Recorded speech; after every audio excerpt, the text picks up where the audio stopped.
तो बच्चों, आज मैं आपको कराने जा रहा हूँ सन 1857 का विद्रोह। चैप्टर शुरू कराने से पहले आपको बता दूँ कि ये चैप्टर सभी बोर्ड की क्लासेस में है, यानी कि 10th क्लास में भी है, 12th क्लास में भी है, बीए पॉलिटिकल ऑनर्स में भी है। तो आइए शुरू करते हैं सन 1857 का विद्रोह। बच्चों, आप जानते ही हैं कि हमारे देश में एक कंपनी कारोबार करने आई थी। उस कंपनी का नाम था ईस्ट इंडिया कंपनी। ये कंपनी आई थी व्यापार करने के लिए, अपने सामान को बेचने के लिए।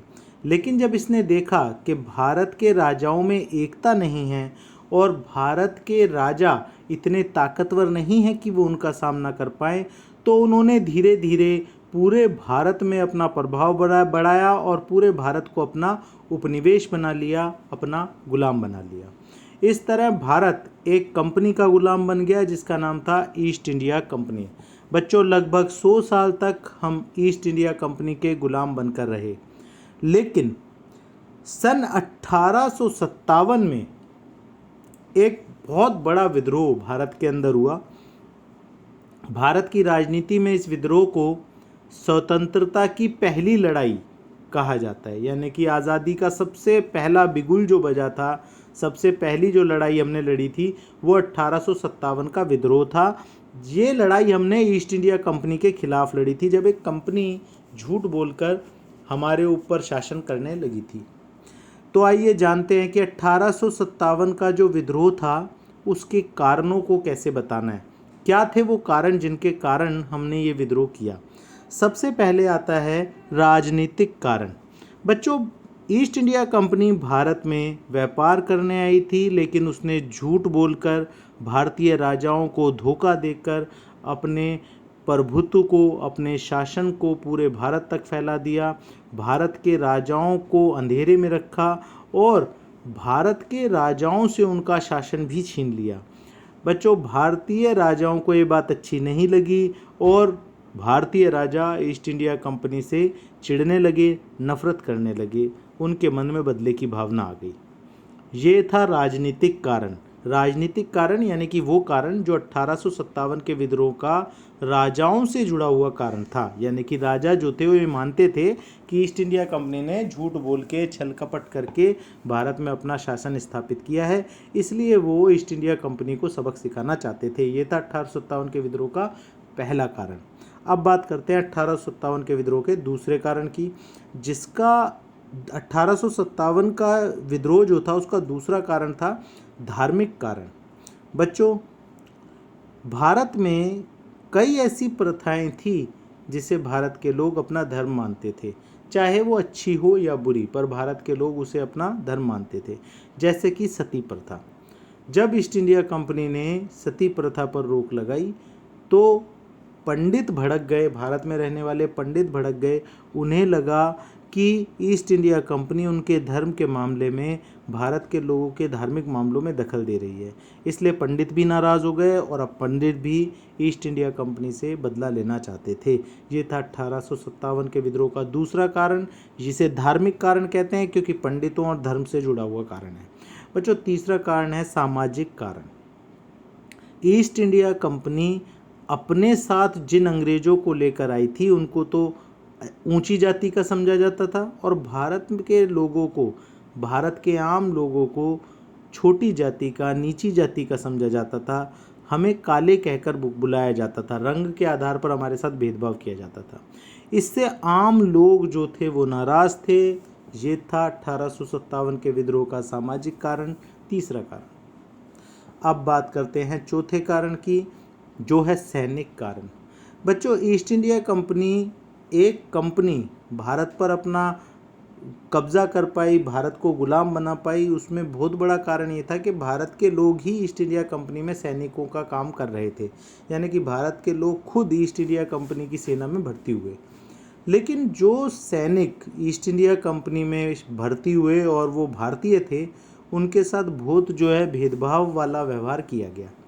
उनको ना तो अच्छी तनख्वाह दी गई, ना तरक्की दी गई, उनको अपमानित भी किया जाता था, अच्छा काम करने पर भी उन्हें प्रोत्साहित नहीं किया जाता था, इसलिए सैनिक नाराज़ थे। 1857 के विद्रोह का ये चौथा कारण था। इसे सैनिक कारण कहा जाता है। याद रखना बच्चों, ना तो तरक्की दी जाती थी, ना अच्छा वेतन मिलता था। अंग्रेजों के जैसा वेतन तो बिल्कुल नहीं मिलता था। बच्चों अब बात करते हैं उस घटना की जिसके कारण 1857 का विद्रोह शुरू हो गया। बच्चों ये मेरठ छावनी की घटना है। मेरठ छावनी सन 1857 भारतीय सैनिकों को ईस्ट इंडिया कंपनी ने एक कारतूस चलाने के लिए दी और उस कारतूस को चलाने से पहले मुंह से उसका ढक्कन खोलना पड़ता था। लेकिन भारतीय सैनिकों को ऐसी खबर मिली कि उस पर सूअर और गाय की चर्बी लगी है। उस ढक्कन पर जिसे मुंह से खोलना है उस पर सूअर और गाय की चर्बी लगी है। भारतीय सैनिकों ने उसे चलाने से मना कर दिया। जब ईस्ट इंडिया कंपनी ने ज़बरदस्ती उस कारतूस को चलवाने की कोशिश की तो भारतीय सैनिक भड़क गए। मेरठ में भारतीय सैनिकों ने अंग्रेजी ईस्ट इंडिया कंपनी के अफसरों पर हमला कर दिया। उनके हथियार छीन लिए गए, उन्हें बंधक बना लिया गया और यहाँ से शुरू हो गया 1857 का विद्रोह। बच्चों मेरठ में शुरू हुआ था 1857 का विद्रोह इसी घटना से।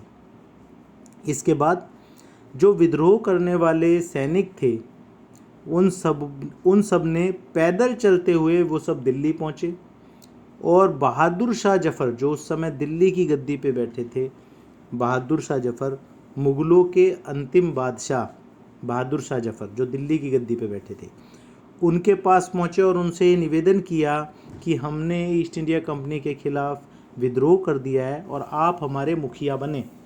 बच्चों Bahadur Shah Zafar East India Company द्वारा बहुत अपमानित किया जा रहा था, उसका बहुत अपमान किया जाता था। ईस्ट इंडिया कंपनी ने उसकी सारी जायदाद भी छीन ली थी, उस पर कई तरह के टैक्स भी लगाए गए थे। इसलिए वो भी अपनी साख वापस पाना चाहता था, वो भी बदला लेना चाहता था।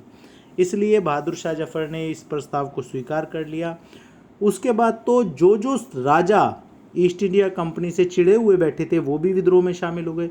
पंडित जो चिढ़ रहे थे वो भी शामिल हो गए। जो लोग ईस्ट इंडिया कंपनी से खुश नहीं थे वो भी इस विद्रोह में शामिल हो गए और देखते ही देखते ये विद्रोह एक बड़ा विद्रोह बन गया। 1857 का ये विद्रोह बड़ी तेज़ी से पूरे देश में फैला। जो विद्रोही थे, जो विद्रोह कर रहे थे, उन्होंने लोगों को शामिल करने के लिए जुलूस निकाले, रैलियां निकाली, देशभक्ति के गाने लिखे, देशभक्ति के नारों से गलियां गूंजने लगी। चारों तरफ इस आंदोलन की ही बात थी। बच्चों इस आंदोलन में जिन क्रांतिकारी नेताओं ने हिस्सा लिया उनमें तात्या टोपे, झांसी की रानी, मंगल पांडे आदि कुछ प्रमुख नाम हैं। बच्चों इस विद्रोह ने भारतीयों में एकता का भाव पैदा किया। जिन्होंने विद्रोह किया 1857 का जो विद्रोह था, विद्रोहियों का जो चिन्ह था, जो निशान था वो कमल का फूल था और लोग ज़्यादा से ज़्यादा इस विद्रोह में शामिल हों इसलिए विद्रोहियों ने गलियों के अंदर जुलूस निकाले, नारे लगाए, स्लोगन लिखे, वंदे मातरम का नारा दिया, कई तरह के गाने लिखे और विद्रोह बड़ी तेज़ी से पूरे देश में फैला। 1857 का विद्रोह इतना तीव्र था कि ईस्ट इंडिया कंपनी जिसने भारत को 100 साल तक गुलाम बना कर रखा वो पूरी तरह बर्बाद हो गई और उसे वापस ब्रिटेन लौटना पड़ा। लेकिन इस विद्रोह में भारत की जीत नहीं हुई बच्चों, ये विद्रोह कुचल दिया गया। भले ही ईस्ट इंडिया कंपनी वापस ब्रिटेन चली गई, उसे बहुत नुकसान हुआ, लेकिन अपनी कंपनी को बचाने के लिए ब्रिटेन की पूरी सेना भारत आ चुकी थी और उनके पास जो आधुनिक हथियार थे उनके सामने भारत में जो राजा थे, जो विद्रोही थे, वो उनका सामना नहीं कर सके। उनके पास आधुनिक हथियार थे, हम अभी भी डंडे तलवारों से लड़ रहे थे, उनके पास बंदूकें, तोप और नए तरह के हथियार थे। बच्चों एक और बात, भारत में उस समय कई राजा हुआ करते थे, हजारों राजा थे, लेकिन विद्रोह में सिर्फ 8-9 राजा ही हुए थे, हम में एकता भी नहीं थी।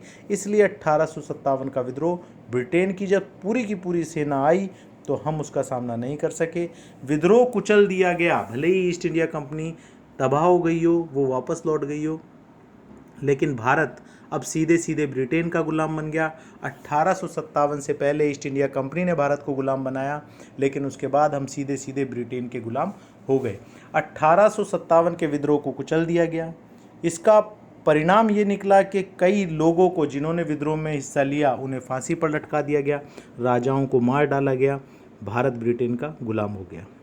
बच्चों, विद्रोह 1857 का हमेशा याद रखा जाएगा भारतीय राजनीति में, क्योंकि ये हमारी आज़ादी की पहली लड़ाई थी। बच्चों, चैप्टर था 1857 का विद्रोह। मैंने इससे जुड़ी हुई सभी बातें आपको बताई। मिलेंगे अगले किसी चैप्टर के साथ हमारे अगले वीडियो में।